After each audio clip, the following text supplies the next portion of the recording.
Shout out! Shout out kay Bayaw. Gumagawa sa aking bahay. Shout out! Live na natin. May data ba? Ako may data kayo dito.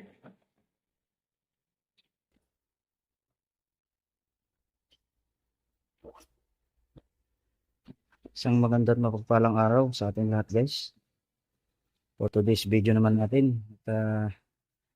Bali ngayong umaga, sinimulan naman natin na mag-landscape dito sa loob ng bahay para ating maploringan na ito. So bali ngayong umaga, nilandscape namin ito. Tinatag namin. At pagkayari namin mapatag ito, matanggal yung mga matataas na lugar at yung mababatong lugar ay atin na lalagyan naman ito ng graba. Pag ito ay atin nalagyan ng graba, atin itong kukumpakin. Kaya gamit tayo ng mabigat na bagay para sa pagkumpak nito. At pag atin nalatagan na ng graba at na-compact, atin na itong babasain ng tubig. Pag nabasa natin tubig at natuyo, atin ulit itong kukumpakin hanggang sa tumigas na tumigas. At pagkayari ng compact at matigas na, atin na itong ile-level para ito ay ating maploringan na. Yan, so bali natapos na itong kwarto. Yan, natapos na namin i-landscape. So, graba na lang ang kailangan dito. At ating babasain. So, ganito, konti na lamang yung ating landscape. So, bali, yung sulok na lang na yun, dadagdagan lang ng konting panambak. At ating kukumpakin at lalagyan graba. So, bali itong CR, iuhuli natin ang flooring nito kasi itong CR, mas mababa ito ng konti dito sa flooring natin dito. Kasi hindi natin po pwedeng i-level yung CR sa flooring dito kasi lalabas yung tubig dito kung tayo ay halimbawa naliligo o tayo ay may ginagawa sa CR na tayo ay gagamit ng tubig. Kaya dapat mas malalim ng konti dito. Bababa tayo rito ng 5 magmula dito. Bababa tayo ng 5 cm. Yan.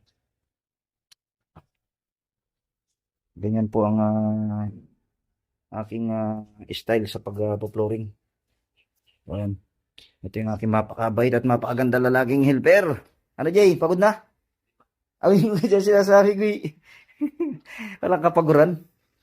Pero tayo muna yung magpapahinga muna at syempre break time. Yan. Ito na nga pala guys yung kabuong bahay nito. Yan. Mapapansin nyo yung taas. Yan guys yung king post. Yan. Yan tinatawag na king post. Yung gitna. Yung taron. Yan. Ang tawag naman dito guys sa mga matataba na kahoy na yan na nakapaganon, raptor. At ang tawag naman doon sa tuba ito na yun na nakapaganon, yun naman po ang tinatawag na parlina.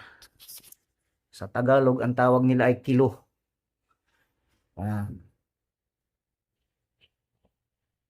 Ito po ang loob bahay. Yan.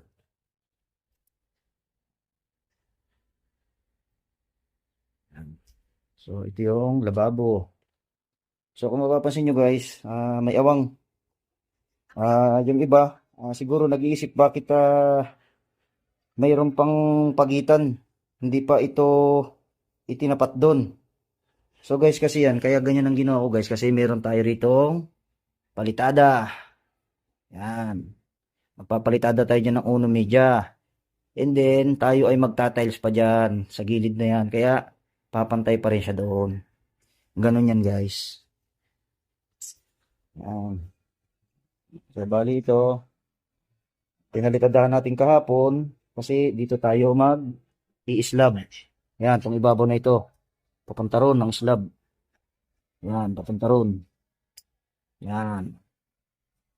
Hanggang doon. Yan ang slab. Inuna natin palitadahan yan para kasi pagka tayo may slab na, hindi na tayo mahirapang magpalitada dito sa ilalim. Yan.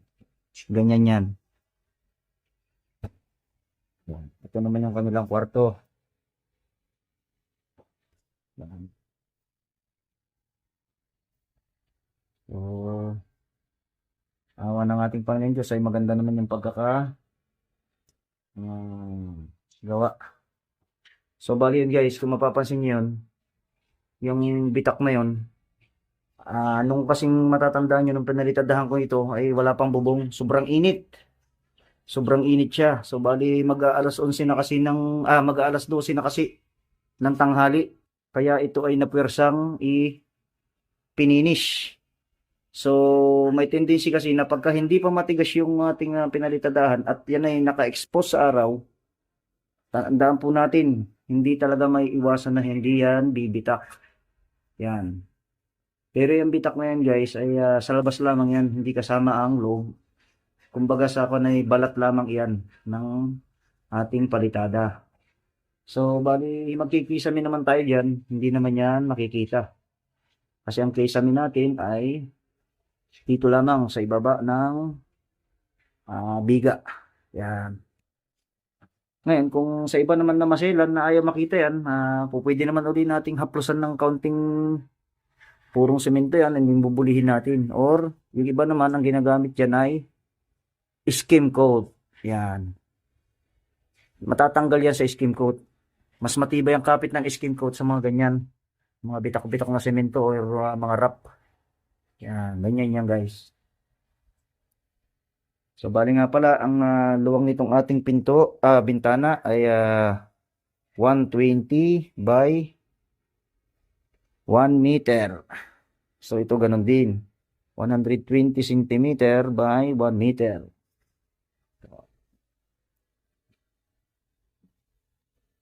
Ito.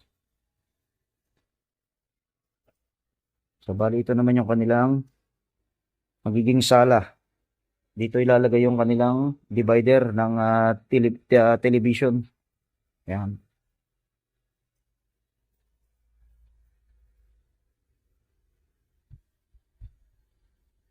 So, bali dito, ang bintana lang, ang luwag lang ng bintana rito ay 110 by 1 meter. Dito naman, 70 cm by 1 meter. Yan. At ang kanilang pintuan naman ay 90. Main door.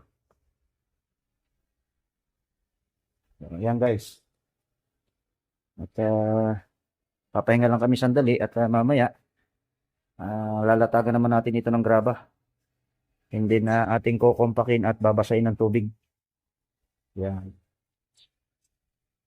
Alright. Abangan nyo muli guys ang ating susunod na mga video. At maraming pong salamat sa mga kaibigan natin na walang sawang sumusuporta at pinanonood ang ating mga video. At yung ibang video na may mga tutorial. Yan. Thank you guys. A few moments Ito later. guys, at atin nang sinisimulang grabahan itong kwarto.